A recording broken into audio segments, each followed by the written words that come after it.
হ্যাঁ, অলরেডি আমরা kidney transplant করেছি দুটো পেশেন্টের।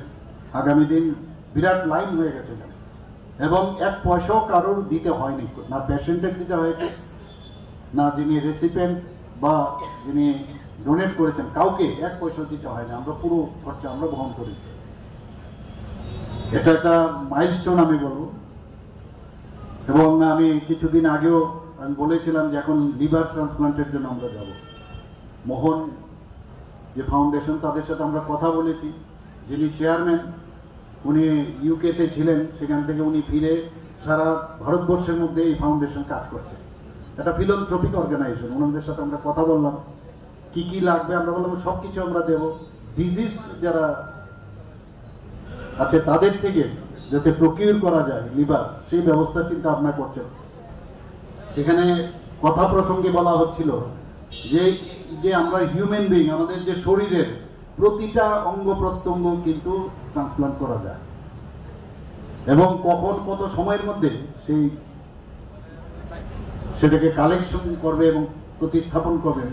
যে ব্রেন ডেথ যখন হয়, আগের থেকেই আমি বলবো যে সবাই এই বিষয়ে যদি আমরা অ্যাওয়ারনেস করতে পারি, যখন ব্রেন ডেথ হয়ে যায় পেশেন্ট ইজ নো মোর, তখন যদি সে আগের থেকে দিয়ে থাকে। যেমন ব্লাড ডোনেশন আমরা করি, ত্রিপুরা যেভাবে ব্লাড ডোনেশন হয় সেটা কিন্তু ভারতবর্ষের আর কোথাও হয় কিনা ডাউট।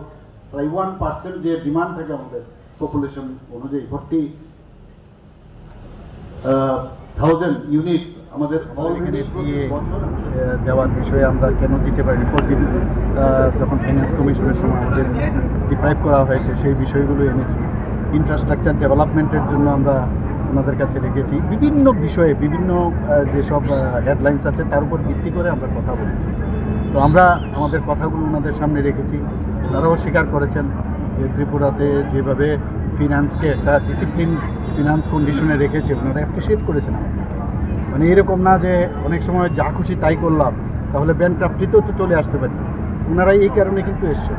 এবং আমাদের এখানে দেখুন প্রায় 73% আমাদের এখানে ফরেস্ট, রিজার্ভ ফরেস্ট। তো এর জন্য এখানে কিন্তু প্লেন ল্যান্ড কিন্তু কম। তো এখানে বড় বড় আমরা ইন্ডাস্ট্রি আনতে পারিনি। তো যে কারণে আমরা বললাম যে যেহেতু আমরা এই যে কার্বন ডাইঅক্সাইড আমরা অ্যাবজর্ব করতে পারি, তার জন্য আমাদের গত বছর শুরু করেছিল 15 ফিনান্স কমিশন থেকে 10%, আমরা 20% বলেছি। এরকম বিভিন্ন, আমি একটা উদাহরণ দিলাম।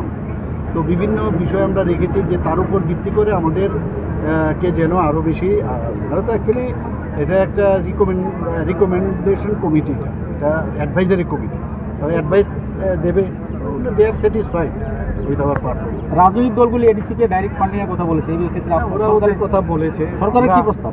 না, আমরা আমাদের মতো করে যা রেখেছি। আমাদের তো মানে ত্রিপুরা সরকার তো থাকতে হবে, সরকার থাকলে তো তবে অন্য জায়গায় আমরা দিতে পারবো। এটা দেখতে হবে এই যে একটা মানে সোশিয়াল ফেব্রিক্স, সেটা কিন্তু থাকতে হবে, আদারওয়াইজ ভেরি ডিফিকাল্ট। রাজ্য সরকার কি ডাইরেক্ট ফান্ডিংয়ের পক্ষে আছে? না না, সেটা তো এখন আমি কি করে বলবো। আমি তো বলছি যে এই সোশিয়াল ফেব্রিক্স আমাদের রাখতে হবে না, আদারওয়াইজ তো স্টেট আবার আলাদা। যদি এটা একটা কথা বিরাট একটা কোশ্চেন মার্ক। মাননীয় মুখ্যমন্ত্রী অষ্টম বেতন কমিশন নিয়ে কি কোনো পরিকল্পনা রয়েছে? এই বিষয়ে আমরা কথা রেখেছি, ওনাদের সামনে বলেছি আমরা আমাদের কথাগুলো যাতে সাধারণ মানুষের যা যা কথা, সাধারণ আমাদের যারা মানে খেটে খাওয়া মানুষ থেকে শুরু করে যারা আমাদের সরকারি কর্মচারী আছে, সবার কথাই মানে সবকা সাথ সবকা বিকাশের যা মন্ত্র আমরা সবসময় বলি, সব বিকাশের উন্নয়নের লক্ষ্যে। তো মাননীয় প্রধানমন্ত্রীজি যেটা চাইছেন বিকশিত ভারত, আর আমরা বিকশিত ত্রিপুরা 2047, তার উপর ভিত্তি করে ডেভেলপমেন্টের উপর ভিত্তি করে আর্থসামাজিক উন্নয়নের বিষয়ে ওনাদের কাছে রেখেছি।